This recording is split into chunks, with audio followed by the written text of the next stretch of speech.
What's up, all you Gothamites out there? Fat Samurai Guy here.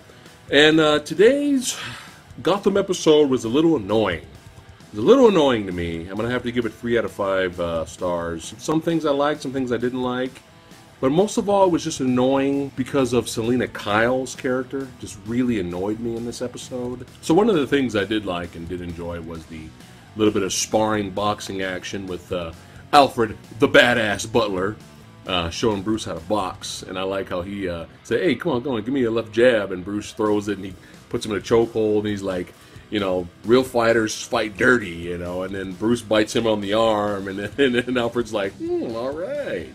And then when Bruce is daydreaming, Alfred like, pop, pops him and drops him, and he's like, hey, pay attention.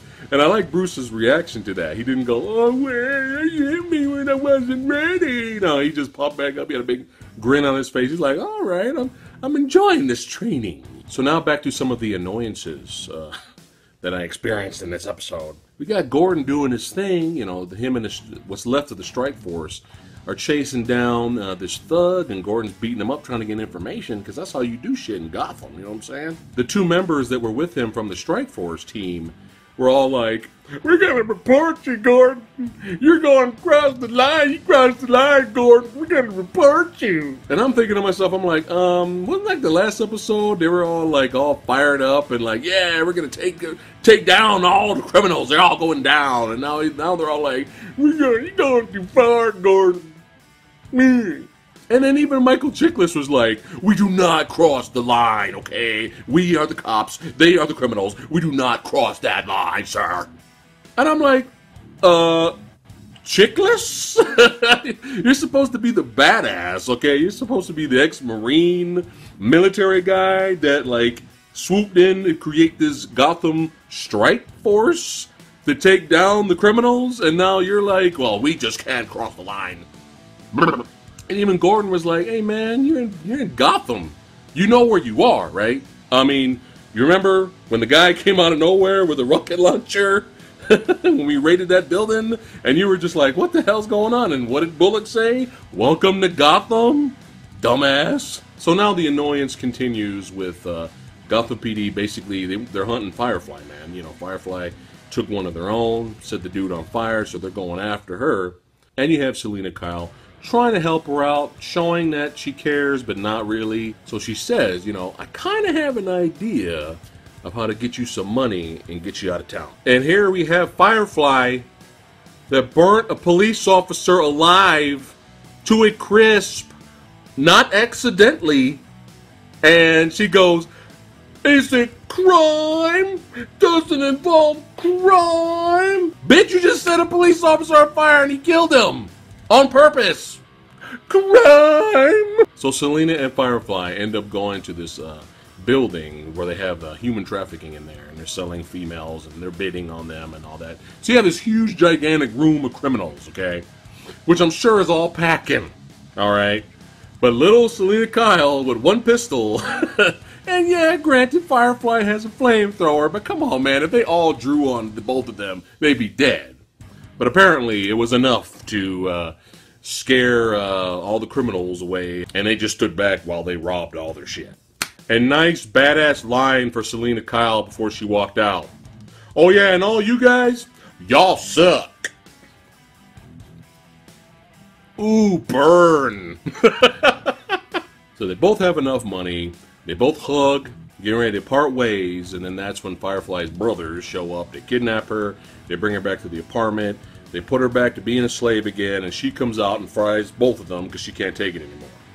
Which was fine. That was another part of the episode I liked. Those guys were douchebags. Meanwhile, after Penguin cut off Butch's hand so that Butch can convincingly act like he's defected from Penguin's unit, and he goes to Theo, and hey, let me work for you, boss. You know, I'm your man. I'm your man. You know, and he does his thing, and Theo's not dumb. Okay, and I actually appreciated Theo's acting in this episode. Okay, why? Because he scaled it down. He acted normally. He spoke normally.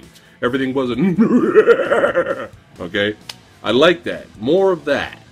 So Theo accepts him in, but he knows he's still working for the Penguin.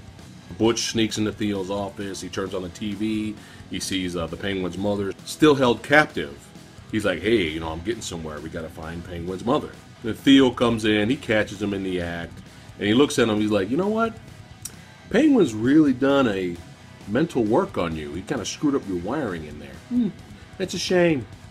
Then he calls his sister in. She comes in with the whip, beats the crap out of Butch. And at first I thought she like broke his neck, but apparently she didn't. It kind of looks like she screwed with his wiring. Because when Butch goes back to Penguin, he's like, I know where your mother is. Grab the troops, let's go. And Penguin's all happy and excited. You know it's set up. You know it's a setup. At this point, you might as well say that Butch is working for Theo now. So back to being annoyed again. It looks like Gordon meets up with Kat, Selena Kyle, and he goes, hey, I know you're trying to go on a one-girl vendetta rampage and try to rescue your friend, but you need to trust me.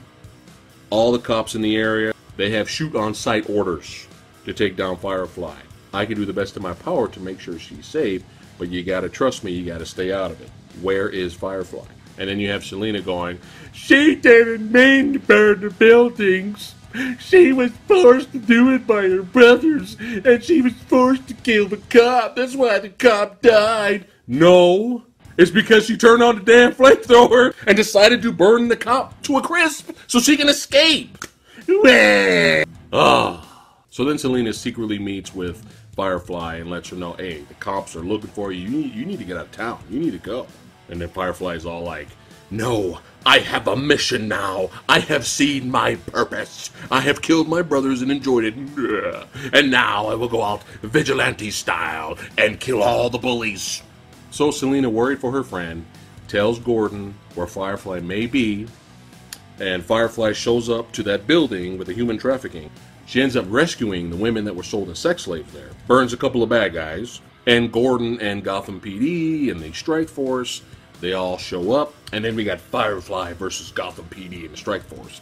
And everyone's got their guns drawn. And Gordon's like, no.